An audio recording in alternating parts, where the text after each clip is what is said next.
गुन्ह्याचा तपास एसआयटीच्या मार्फतीने करण्याबाबत आदेशित केलं होतं। त्यानुसार दिनांक 20 मार्च 2026 या तारखेपासून तो गुन्हा आणि त्याशिवायचे 10 गुन्हे असे एकूण 11 गुन्हे एसआयटीकडे तपासाला आहेत। सदर विशेष तपास पथकामध्ये तपास अधिकारी म्हणून 2 पोलीस उपअधीक्षक आहेत, जे माझ्यासोबत दोघंही इथं उपस्थित आहेत। त्याच पद्धतीनं सहाय्यक तपास अधिकारी म्हणून 3 पोलीस निरीक्षक, 3 सहाय्यक पोलीस निरीक्षक, 10 पोलीस उपनिरीक्षक आणि 6 पोलीस अंमलदार असं एकूण 24 लोकांचं आपलं तपास पथक आहे। त्यापैकी काही लोक इथं उपस्थित आहेत, काही लोक उपस्थित राहू शकलेले नाही आहेत। अशोक खरात याच्या विरुद्ध नाशिक आणि नगर जिल्हा या दोन्हींमध्ये मिळून एकूण 12 गुन्हे दाखल झालेले आहेत, ज्यामध्ये अशोक खरात आरोपी आहे। या 12 गुन्ह्यांपैकी 9 गुन्ह्यांचा तपास हा एसआयटी करत आहे, 2 गुन्ह्यांचा तपास अहिल्यानगर पोलीस करत आहेत आणि एका गुन्ह्याचा तपास नाशिक शहर पोलीस करत आहेत। आणि अशोक खरात विरुद्ध नसलेले मात्र या विषयाशी संबंधित असे 2 गुन्हे दाखल आहेत, त्या 2 गुन्ह्यांचा देखील तपास एसआयटी करत आहे। त्यामुळे 9 गुन्हे अशोक खरातच्या विरोधातले आणि विरोधात नसलेले पण संबंधित असलेले 2 गुन्हे असे एकूण 11 गुन्हे आमच्याकडे तपासाला आहेत। गुन्ह्यातील आरोपी विरुद्ध दाखल केलेल्या गुन्ह्यांपैकी आमच्याकडे असलेल्या गुन्ह्यांपैकी 8 गुन्हे हे महिला लैंगिक अत्याचाराचे गुन्हे आहेत आणि उर्वरित 3 गुन्हे हे फसवणूक आणि त्याच्यासोबतच अंधश्रद्धा विरोधी कायदा, सावकारी अधिनियम 2014 आणि इकॉनॉमिक ऑफेन्सेसची इतर रिलिव्हंट कलमं याप्रमाणे दाखल आहेत। महिला लैंगिक अत्याचाराचे सर्वच्या सर्व 8 गुन्हे आणि फसवणुकीचा 1 गुन्हा असे 9 गुन्हे एसआयटीकडे तपासाला आहेत। आजपर्यंतच्या तपासादरम्यान 30 पेक्षा अधिक साक्षीदारांकडे आपण विचारपूस केलेली आहे। साक्षीदारांकडे आणि पीडितेंकडे आपण जी चौकशी केली त्यातून आरोपी हा पीडित व्यक्ती आणि कुटुंबाच्या श्रद्धेचा गैरफायदा घेत होता, त्यांना भीती दाखवत होता, खडे, चिंचोके, रुद्राक्ष, पूजा विधी इत्यादी गोष्टींच्या माध्यमातून त्यांच्याकडून पैसा उकळत होता, महिलांना स्वतःकडे दैवी शक्ती असल्याचं भासवत होता, त्यांच्या कुटुंबियांच्या मृत्यूची भीती दाखवून त्यांना बदनामी करण्याची धमकी देऊन त्यांचं लैंगिक शोषण करत होता।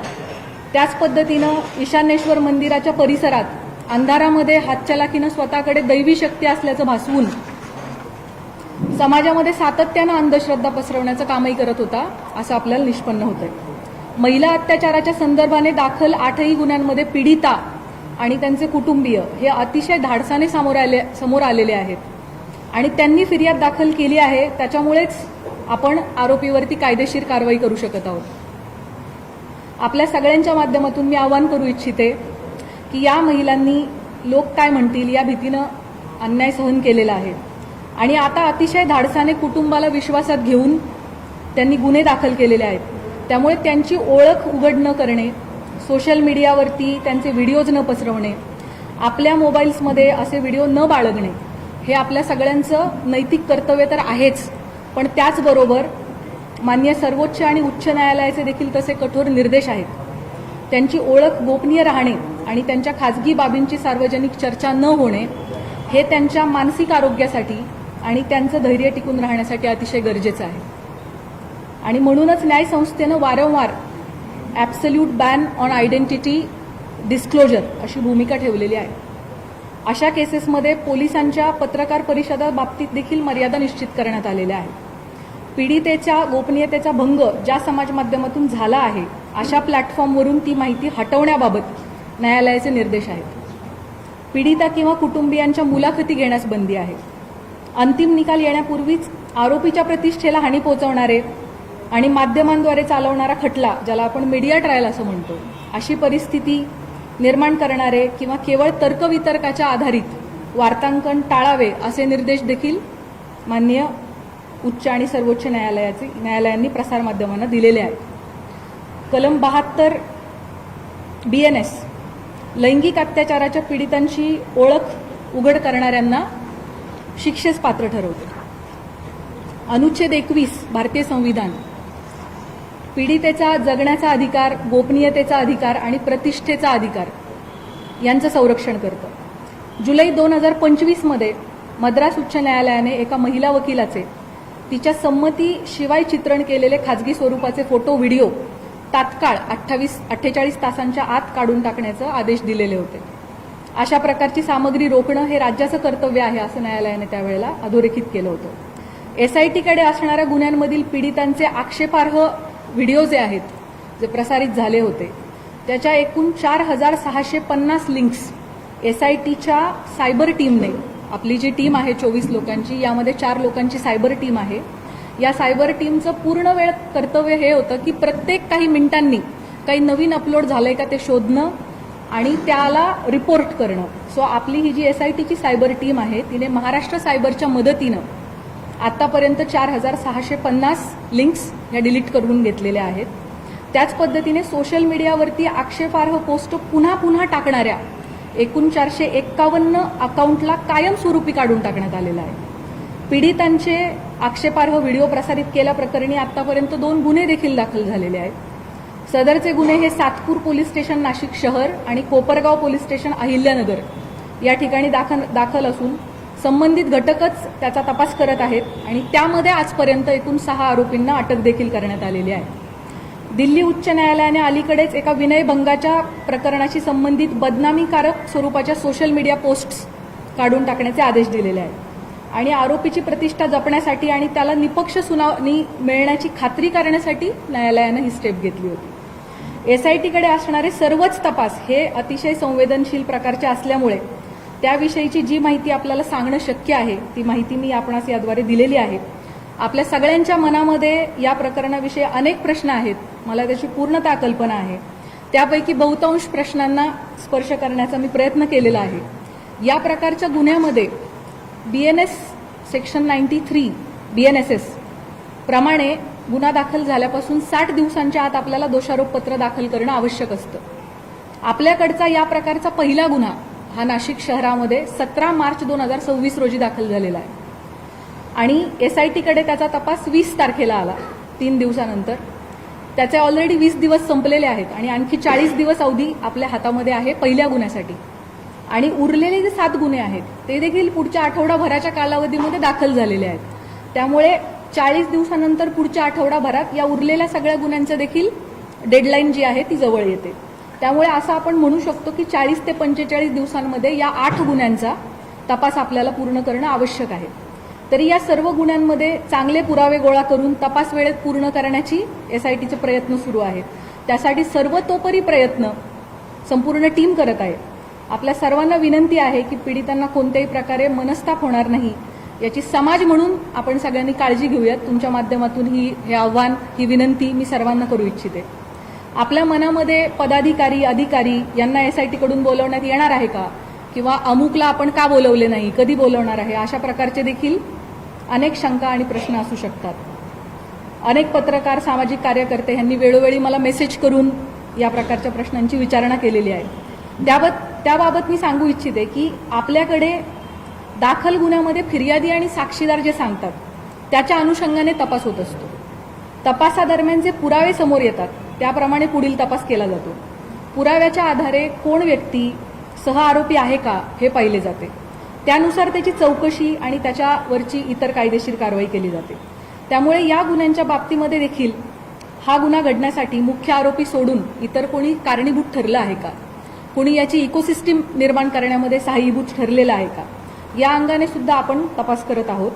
या गुन्ह्यांची पार्श्वभूमी तयार करण्यासाठी कोणी मदत केली आहे का, याबाबत पुराव्यानिशी जर आपल्याला निष्पन्न झालं तर त्याविषयी निश्चित कायदेशीर कारवाई केली जाईल. त्याबाबत आपण कोणीही मनामध्ये कुठल्याही पद्धतीची शंका कृपया बाळगू नये. गेले 17 दिवस एसआयटी या गुन्ह्यांचा तपास करत आहे. आमचा तपास अजूनही सुरू आहे. त्यामुळे बहुतांश प्रश्नाची उत्तरं मी दिलेली आहेत. काही प्रश्न कदाचित अनुत्तरित राहिलेले असतील, परंतु जसजसा तपास पुढे जाईल तशी तशी आपल्याला त्या प्रश्नांची पण उत्तरं मिळतील. महत्त्वाच्या टप्प्यांवरती एसआयटीकडून आपल्याला ब्रीफिंग दिले जाईल. चार्जशीट दाखल होईपर्यंत आपल्याला या प्रकरणाची गोपनीयता बाळगणं अतिशय आवश्यक आहे. तरी मी आपल्या सगळ्यांकडून सहकार्याची अपेक्षा बाळगते. यापूर्वी अशोक खरात याला पहिल्या गुन्ह्यामध्ये एकूण 14 दिवस पोलीस कोठडी मिळाली होती. ती दिनांक 31 रोजी संपली. दिनांक 1/4/2026 रोजी आपण दुसऱ्या गुन्ह्यात त्याला अटक केली आणि न्यायालयासमोर हजर केलं. दिनांक 2 पासून 7 दिवसांची पोलीस कोठडी उद्या दिनांक 8/4/2026 पर्यंत माननीय न्यायालयाने मंजूर केलेली आहे. आता यानंतर पुढील गुन्ह्यामध्ये पोलीस कोठडी आपल्याला मिळावी यासाठी आपण माननीय न्यायालयाला विनंती करणार आहोत. या दरम्यान तुम्हाला माहीत आहेच की काही कारणांसाठी आपण व्हीसीद्वारे न्यायालयामध्ये आरोपीला हजर करण्याची परवानगी मागितली होती आणि मागच्या हिअरिंगच्या वेळेला माननीय न्यायालयाने तशी परवानगी आपल्याला दिली होती. खरातच्या आर्थिक व्यवहार, प्रॉपर्टीज इत्यादींच्या अनुषंगाने देखील आपल्या मनात भरपूर प्रश्न आहेत, त्याची मला कल्पना आहे. त्याबाबत मी सांगू इच्छिते की या प्रकरणामध्ये ईडीने दखल घेतलेली आहे. ईडीने विशेष तपास पथकाला जी माहिती मागितली आहे आमच्याकडून, ती सगळी माहिती आम्ही त्यांना पुरवलेली आहे आणि भविष्यात देखील ईडीला आमचे पूर्णपणे सहकार्य असणार आहे. भारतीय राज्यघटनेच्या कलम 51 मध्ये भारतीय नागरिकांची मूलभूत कर्तव्ये सांगितलेली आहेत. त्यामध्ये वैज्ञानिक दृष्टिकोन आणि चौकस बुद्धीचा विकास करणे हे आपल्या सगळ्या नागरिकांचे मूलभूत कर्तव्य आहे असं आपलं संविधान सांगतं. या निमित्ताने भविष्यात अंधश्रद्धेपोटी महिलांचं शोषण घडू नये, कोणीही कुठल्याही बंधूच्या फसवणुकीला समाजाने बळी पडू नये यासाठी सतर्क आणि चौकस राहण्याचं आव्हान मी आपल्या मार्फतीने सर्व नागरिकांना करू इच्छिते.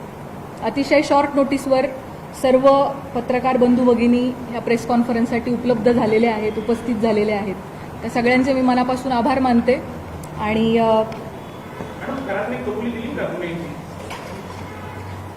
मी जसं सुरुवातीलाच सांगितलं की या गुन्ह्यांच्या बाबतीमध्ये मला जी माहिती आपल्याला सांगणं शक्य आहे ती माहिती मी आपल्यासमोर मांडलेली आहे. त्यामुळे आपल्या सगळ्यांनी या गोष्टीची सहकार्य करावे की जोपर्यंत चार्जशीट दाखल होत नाही त्याबाबत काही तपासातल्या बाबींची गोपनीयता ठेवणं आपल्यासाठी अतिशय आवश्यक आहे. आपल्या सगळ्यांचे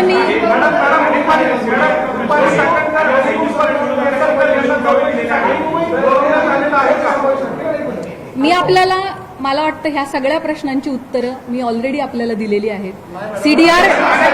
सीडीआर लीकच्या बाबतीमध्ये आपण मला एक प्रश्न आता जस्ट कोणीतरी विचारलाय ज्याचं प्रश्नाचं उत्तर मी दिलं नव्हतं, तेवढं मी देते आणि आपण थांबूयात. अल्पवयीन यामध्ये कोणीही नाहीये. दुसरा जो प्रश्न सीडीआरच्या बाबतीत याची शासन स्तरावरती चौकशी होत आहे. त्या बाबतीत चौकशीत जे काही निष्पन्न होईल ते आपल्या समोर येईल. थँक्यू. जय हिंद, जय महाराष्ट्र.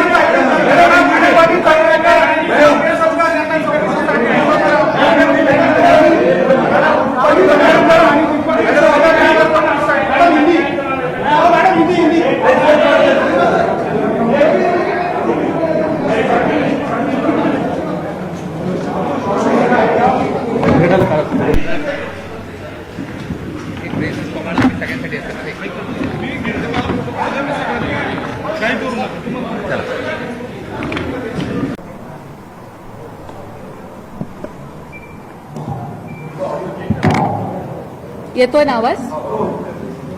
सर्वांना नमस्कार.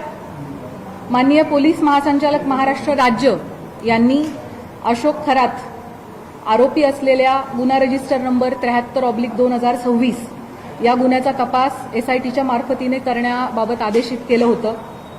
त्यानुसार दिनांक 20 मार्च 2026 या तारखेपासून तो गुन्हा आणि त्याशिवायचे 10 गुन्हे असे एकूण 11 गुन्हे SITकडे तपासाला आहेत. सदर विशेष तपास पथकामध्ये तपास अधिकारी म्हणून 2 पोलीस उपअधीक्षक आहेत जे माझ्यासोबत दोघंही इथं उपस्थित आहेत. त्याच पद्धतीनं सहाय्यक तपास अधिकारी म्हणून 3 पोलीस निरीक्षक, 3 सहाय्यक पोलीस निरीक्षक, 10 पोलीस उपनिरीक्षक आणि 6 पोलीस अंमलदार असं एकूण 24 लोकांचं आपलं तपास पथक आहे. त्यापैकी काही लोक इथं उपस्थित आहेत, काही लोक उपस्थित राहू शकलेले नाही आहेत. अशोक खरात याच्या विरुद्ध नाशिक आणि नगर जिल्हा या दोन्हींमध्ये मिळून एकूण 12 गुन्हे दाखल झालेले आहेत ज्यामध्ये अशोक खरात आरोपी आहे. या 12 गुन्ह्यांपैकी 9 गुन्ह्यांचा तपास हा SIT करत आहे, 2 गुन्ह्यांचा तपास अहिल्यानगर पोलीस करत आहेत आणि एका गुन्ह्याचा तपास नाशिक शहर पोलीस करत आहेत. आणि अशोक खरात विरुद्ध नसलेले मात्र या विषयाशी संबंधित असे 2 गुन्हे दाखल आहेत.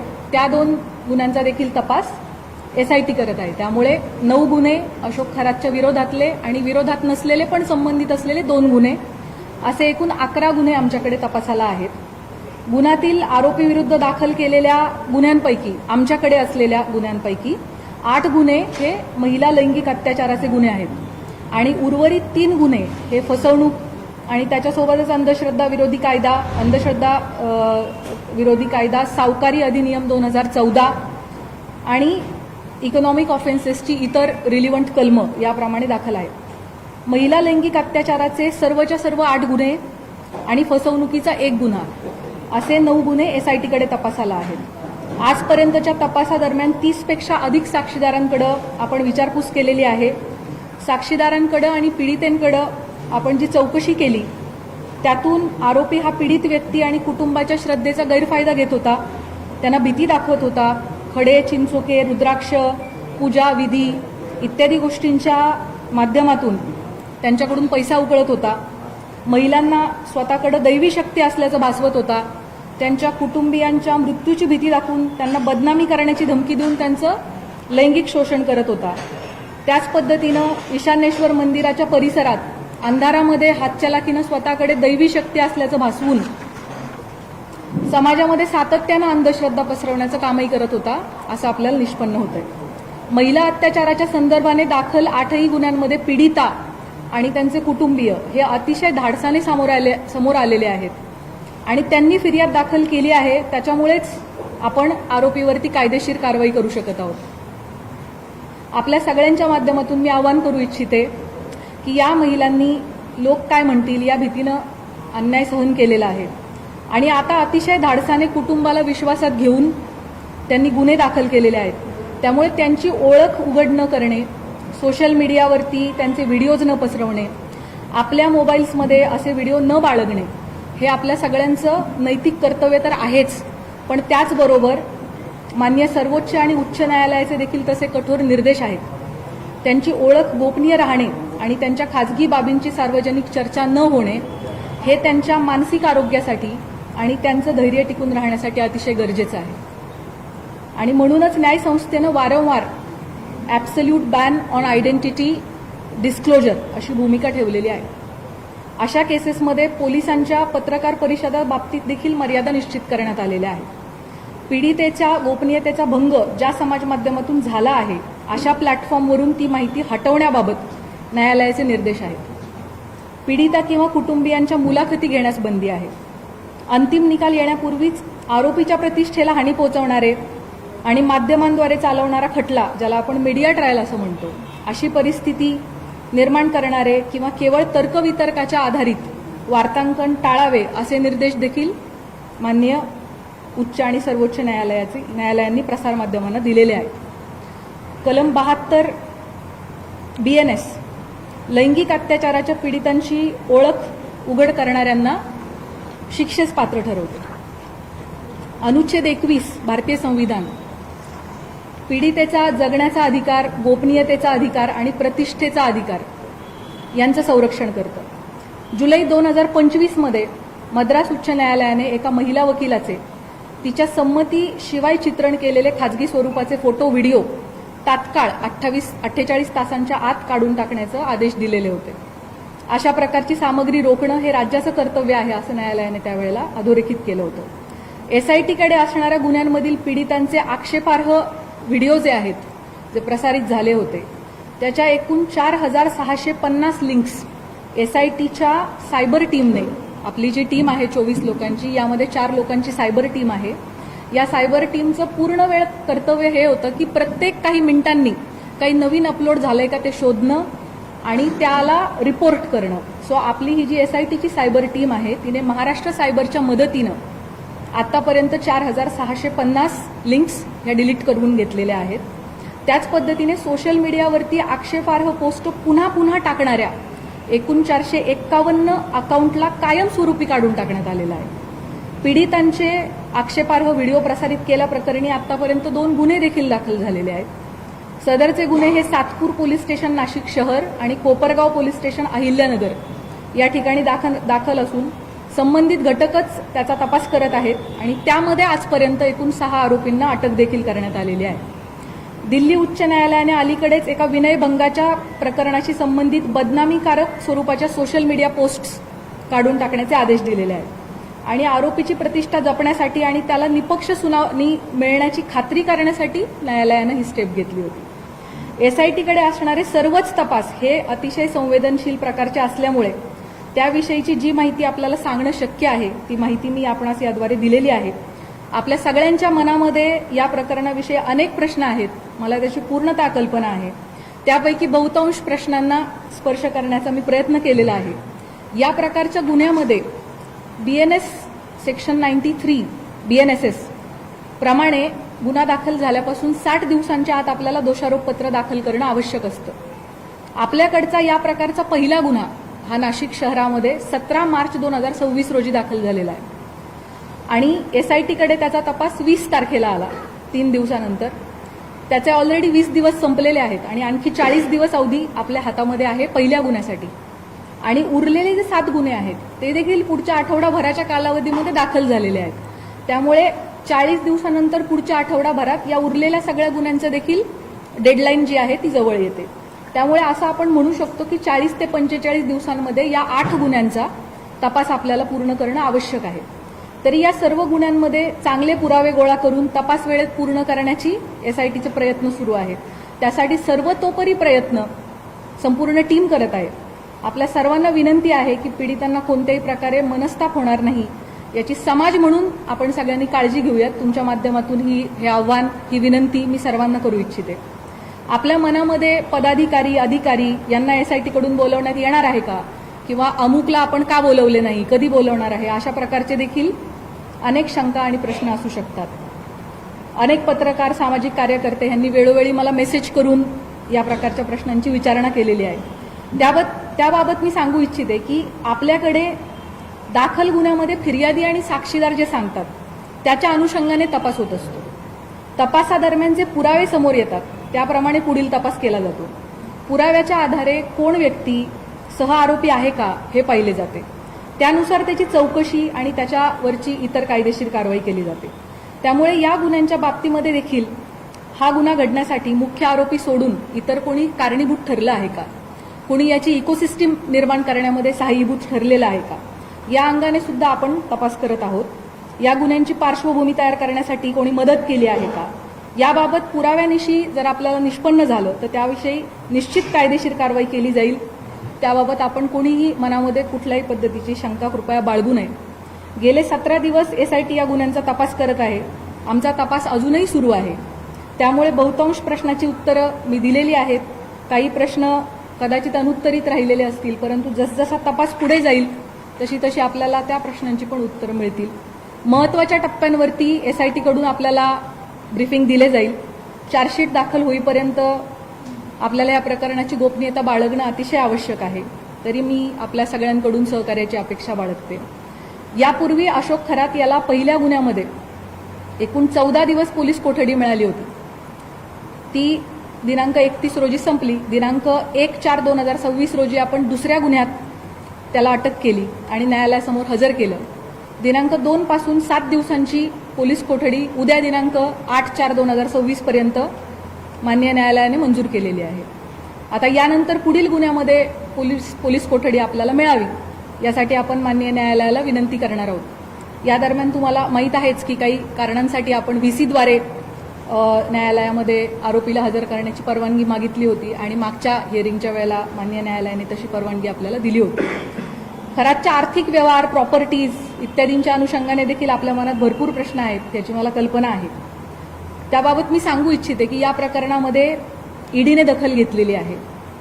ईडीने विशेष तपास पथकाला जी माहिती मागितली आहे आमच्याकडून ती सगळी माहिती आम्ही त्यांना पुरवलेली आहे आणि भविष्यात देखील ईडीला आमचे पूर्णपणे सहकार्य असणार आहे. भारतीय राज्यघटनेच्या कलम 51 मध्ये भारतीय नागरिकांची मूलभूत कर्तव्ये सांगितलेली आहेत. त्यामध्ये वैज्ञानिक दृष्टिकोन आणि चौकस बुद्धीचा विकास करणे हे आपल्या सगळ्या नागरिकांचे मूलभूत कर्तव्य आहे असं आपलं संविधान सांगतं. या निमित्ताने भविष्यात अंधश्रद्धेपोटी महिलांचं शोषण घडू नये, कोणीही कुठल्याही बंधूच्या फसवणुकीला समाजाने बळी पडू नये यासाठी सतर्क आणि चौकस राहण्याचं आव्हान मी आपल्या मार्फतीने सर्व नागरिकांना करू इच्छिते. अतिशय शॉर्ट नोटीसवर सर्व पत्रकार बंधू भगिनी ह्या प्रेस कॉन्फरन्ससाठी उपलब्ध झालेले आहेत, उपस्थित झालेले आहेत. त्या सगळ्यांचे मी मनापासून आभार मानते. आणि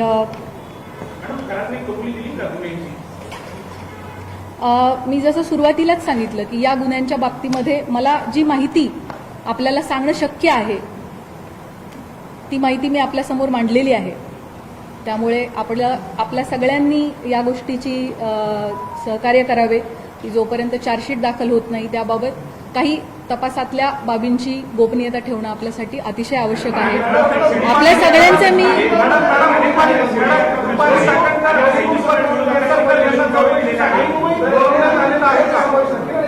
मी आपल्याला मला वाटतं ह्या सगळ्या प्रश्नांची उत्तरं मी ऑलरेडी आपल्याला दिलेली आहेत. सीडीआर लीकच्या बाबतीमध्ये आपण मला एक प्रश्न आता जस्ट कोणीतरी विचारलाय ज्याचं प्रश्नाचं उत्तर मी दिलं नव्हतं तेवढं मी देते आणि आपण थांबूयात.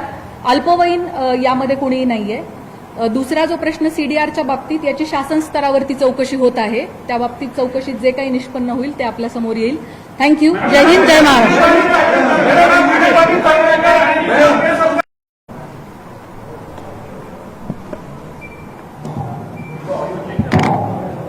येतोय ना आवाज?